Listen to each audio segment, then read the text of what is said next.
Bienvenidos a Fox Noticias, les informa Andrea Linares y comenzamos en Colombia, donde las elecciones presidenciales están a la vuelta de la esquina y los candidatos conservadores no solo están tratando de atraer votos y apoyos, sino también sobrevivir este proceso. Según Colombia 1, Paloma Valencia y Abelardo de la Espriella han recibido amenazas de muerte.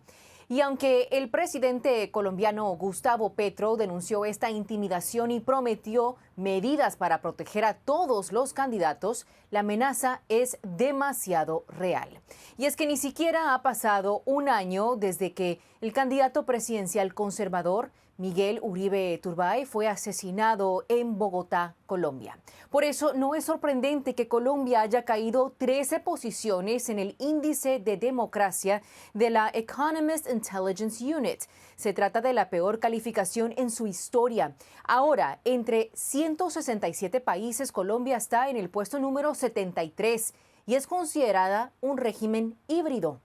El representante republicano de Florida, Mario Díaz-Balart, ha resaltado este deterioro desde hace bastante tiempo. Pero en vez de enfocarse en las distintas crisis de Colombia, el presidente de ese país, Gustavo Petro, viajó a España para asistir a una llamada cumbre de líderes progresistas que pues en realidad fue solo para quejarse de los Estados Unidos. La analista política conservadora de Colombia, Vanessa Vallejo, me acompaña para reaccionar y opinar sobre este tema. Vanessa, como siempre, bienvenida a Fox Noticias.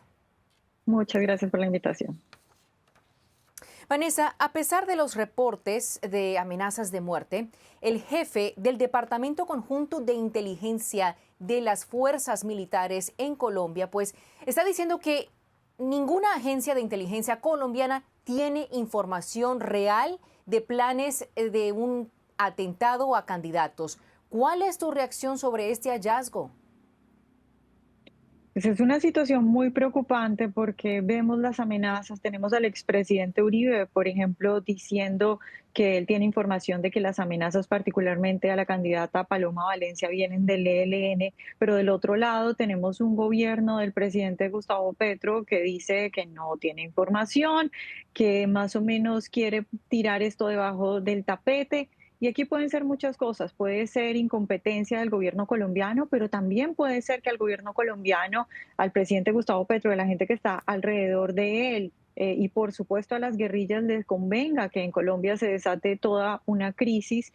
Y incluso hay gente en Colombia que tiene miedo y que cree que está la posibilidad sobre la mesa de que Gustavo Petro cancele las elecciones con la excusa de que hay una crisis en Colombia. Entonces es un panorama muy incierto y muy peligroso, por supuesto, sobre todo estamos preocupados por las vidas de los candidatos a la presidencia como Paloma Valencia y Abelardo de la Espriella. Sumamente alarmante lo que nos estás comunicando, Vanessa. Ahora, ¿tú dirías que se está repitiendo la historia de violencia política que marcó décadas pasadas? Efectivamente, y yo creo que, digamos que lo que todo el mundo conoce acerca de Colombia es el periodo de Pablo Escobar.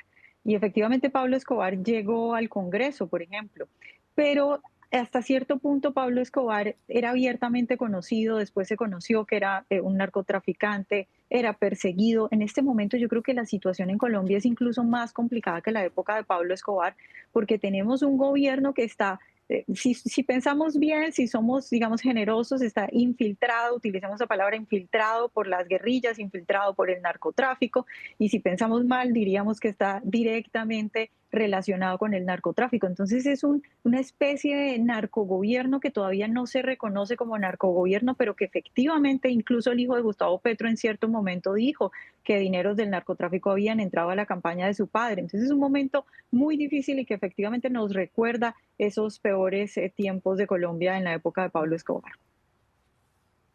¿Crees que de alguna manera estas presuntas amenazas, este ambiente de tensión, de incertidumbre, de miedo, pueda llegar a influir en el resultado final de las elecciones? De muchas maneras puede influir el solo hecho de que ya, por ejemplo, la candidata Paloma Valencia tenga miedo y temor por su vida y no pueda hacer una campaña tranquilamente, ya influye en los votos que ella pueda conseguir. Pero luego, de otro lado, Ujú. hay otras técnicas que utilizan estos grupos, como presionar, por ejemplo, en pueblos donde tienen el control y decirle a la gente, votan por este candidato o aquí va a haber muertos. Entonces, efectivamente está ese miedo y ese riesgo de que todo este, digamos, narcotráfico en Colombia influya en las elecciones.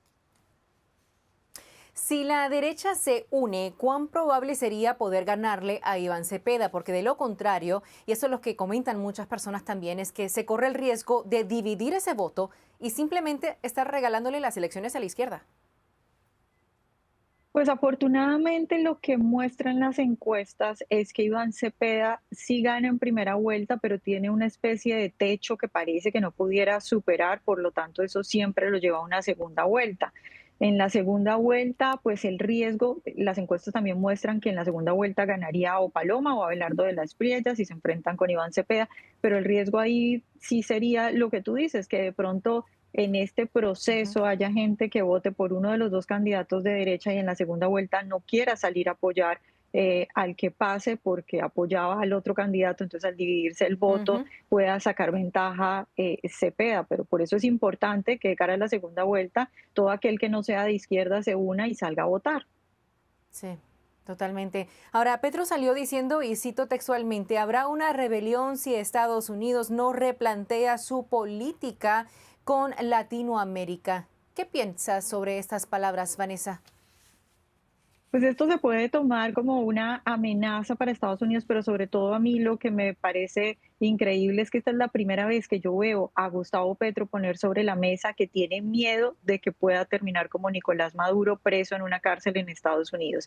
Él sabe que la justicia americana tiene información sobre los dineros del narcotráfico rodeando su campaña y rodeando su gobierno. Analista conservadora de Colombia, Vanessa Vallejo, como siempre, muchísimas gracias por acompañarme. Gracias por este análisis. Buen día. Gracias. Gracias por la invitación. Una visita turística termina en tragedia en un sitio histórico de México cuando un hombre abrió fuego en las pirámides de Teotihuacán. Les traemos los últimos detalles después de esta corta pausa.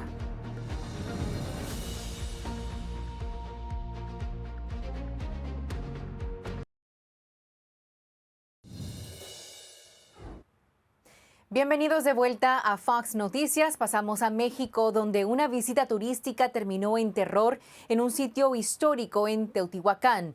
Este lunes, un tirador solitario identificado como Julio César Jasso Ramírez, de 27 años, abrió fuego desde lo alto de una de las enormes pirámides de ese sitio.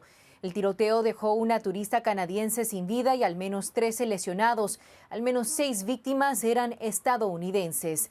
Un video de la tragedia muestra a Jasso Ramírez disparando indiscriminadamente mientras la gente intentaba huir del lugar. Las autoridades dicen que el atacante estaba armado con una pistola, un cuchillo y municiones. Entonces, al verse acorralado por elementos de la Guardia Nacional, este atacante se quitó la vida. La presidenta de México, Claudia Sheinbaum, emitió un comunicado, reaccionó poco después de este horrible suceso, expresando sus condolencias a las familias, pero ¿se podía haber evitado? En el pasado, los visitantes pasaban por controles de seguridad, pero ya esas medidas no están en vigor. Las autoridades en México cerraron las pirámides de Teotihuacán después de la tragedia y ahora tienen previsto reabrirlas con mayores controles de seguridad. Esto ocurre mientras la organización criminal más poderosa y violenta de México, me refiero al Cártel Jalisco Nueva Generación, está fortaleciendo su presencia con nuevos liderazgos tomando el control.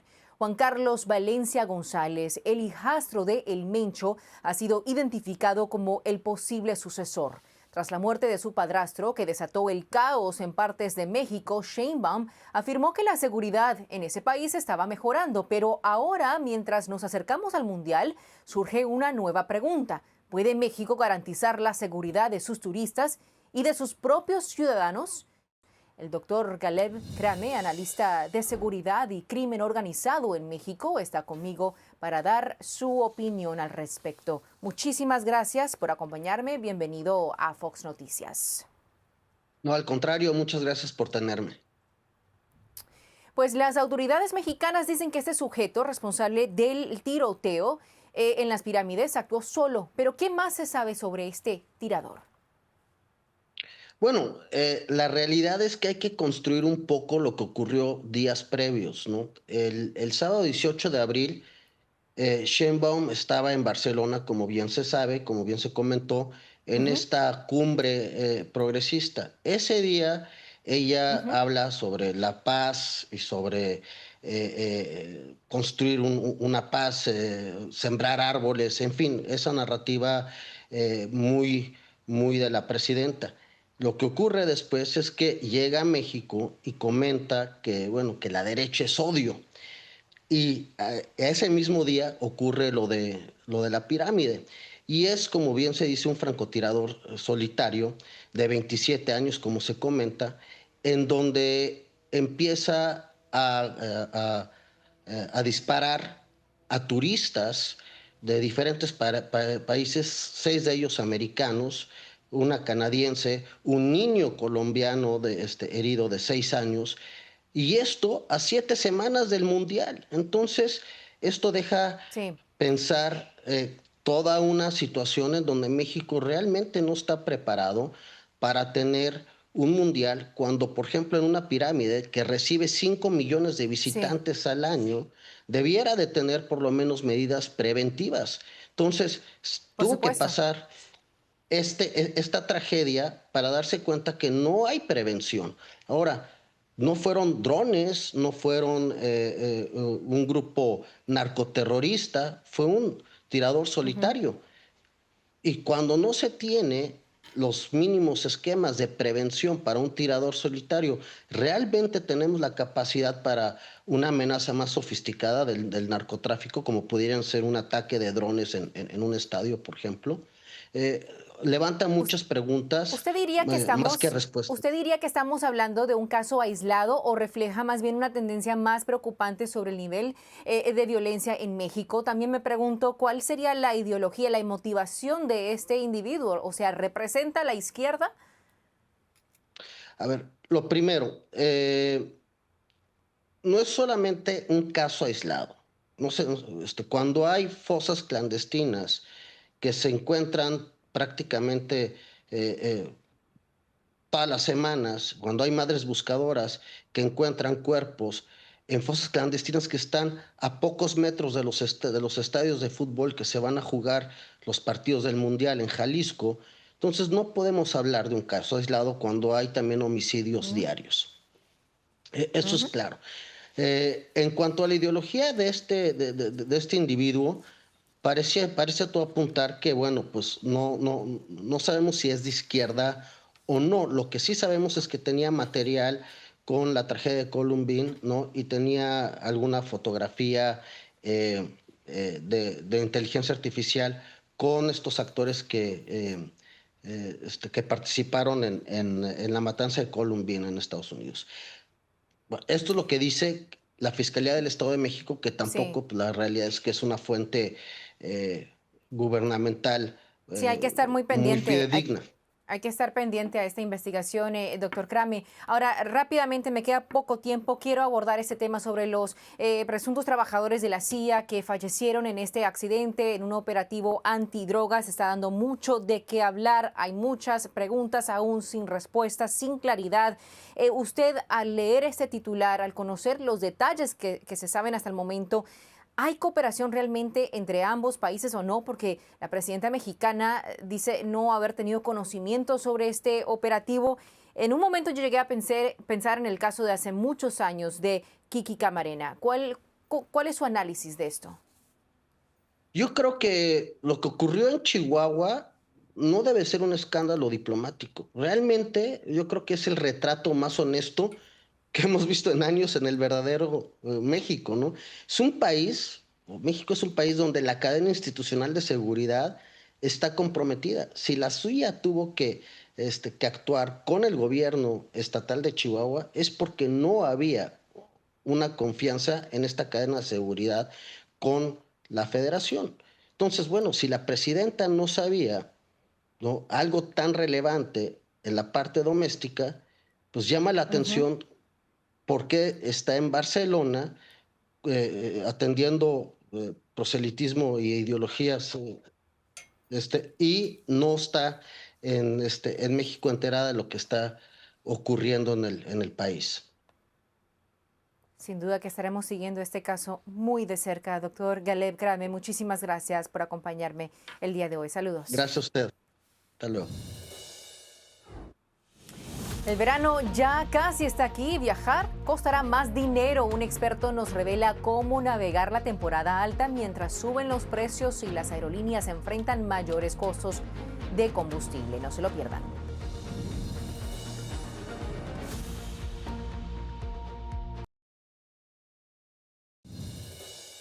Bienvenidos de vuelta a Fox Noticias. Hablemos de la temporada de viajes de verano. Los viajeros, al igual que las aerolíneas, ya están sintiendo la presión financiera. Actualmente, las aerolíneas están pagando mucho más por el combustible para aviones, impactando así sus costos operativos. Las compañías aéreas están aumentando sus tarifas y recargos. Los viajeros también tienen menos opciones de vuelo a medida que las aerolíneas reducen sus rutas menos rentables. El precio del combustible para aviones casi se ha duplicado desde que comenzó la guerra con Irán a finales de febrero. Los analistas culpan el creciente costo al cierre del Estrecho de Hormuz, una vía marítima crucial por donde transita cerca del 20% del suministro mundial de petróleo. El escaso suministro de petróleo también podría provocar una gran crisis en Europa. La Agencia Internacional de Energía advierte que los aeropuertos europeos podrían quedarse sin combustible en tan solo 6 semanas. Entonces, si la situación no mejora pronto, ¿cómo se verán afectados los viajeros? El experto en viajes Ángel Castellanos me acompaña para abordar el tema y darnos algunos consejos. Ángel, bienvenido a Fox Noticias. Buen día, Andrea. Pues una terrible combinación, escasez de combustible para aviones, interrupciones en el suministro. ¿Cuán caótica podría llegar a ser esta situación? Bueno, la situación es un poco crítica, de verdaderamente, en una de las más grandes industrias de todo el mundo, y los precios van a seguir subiendo durante todo el verano hasta el fin del verano en la época principal de viajeros. Si una familia ya tiene los boletos comprados, ¿existe la posibilidad aún que su vuelo sea cancelado a raíz de todo este problema? Y de ser el caso, ¿qué pasaría? ¿Qué derechos tienen? Sí, de verdaderamente se tienen que preocupar de eso, especialmente si tienen una escala en Europa donde hay el crisis del combustible, y también si están volando en unas de las aerolíneas que son secundarias, si tienen boletos en Frontier, Spirit, o si tienen en unas aerolíneas europeas que son más pequeñas, que no son las principales, porque ellos sí están en peligro de no más volar, pero de quitar todos los vuelos completamente. ¿De qué manera este aumento en el precio del combustible está afectando también a esas aerolíneas de bajo costo? Mencionó usted Spirit, ese modelo en general que se conoce en inglés como low cost. Sí, los low cost carriers, como se dicen en inglés, están en gran peligro, y los viajeros tienen que tener una aseguranza para comprar otros boletos, porque si le cancelan los vuelos, pueden usar la aseguranza para comprar otros, pero si el Spirit Airlines ya no funciona, ya hace bankruptcy, entonces la aseguranza no cubre esos gastos. Por eso, para mí sería mejor que los viajeros vuelan en las aerolíneas más principales, especialmente si vienen a Europa. British Airways, American Airlines, United, esas grandes aerolíneas no van a tener gran problema, especialmente si están volando a las ciudades principales de París, de Madrid, a Roma.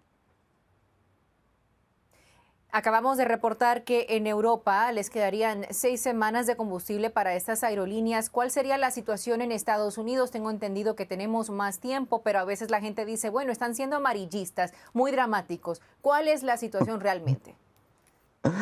Realmente es más real de verdadmente en Europa, pero aquí tienen el gran sistema de los trenes. So, hay gente que se ha acostumbrado a hacer vuelos un poco cortos, que están volando así como jet setters. Y para mí sería un poco más mejor tomar un tren por unas 3 o 4 horas en vez de tener el riesgo de hacer una cancelación por el vuelo.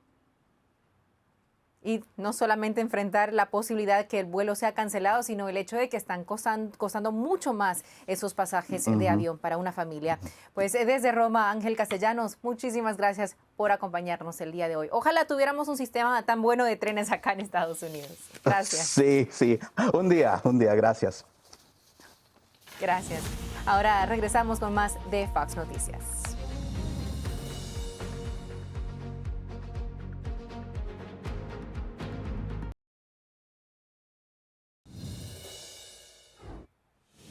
Muchísimas gracias por acompañarnos el día de hoy. Nos pueden seguir siempre en Instagram, Facebook, X, TikTok y WhatsApp para que no te pierdas absolutamente nada con Fox Noticias. Yo soy Andrea Linares.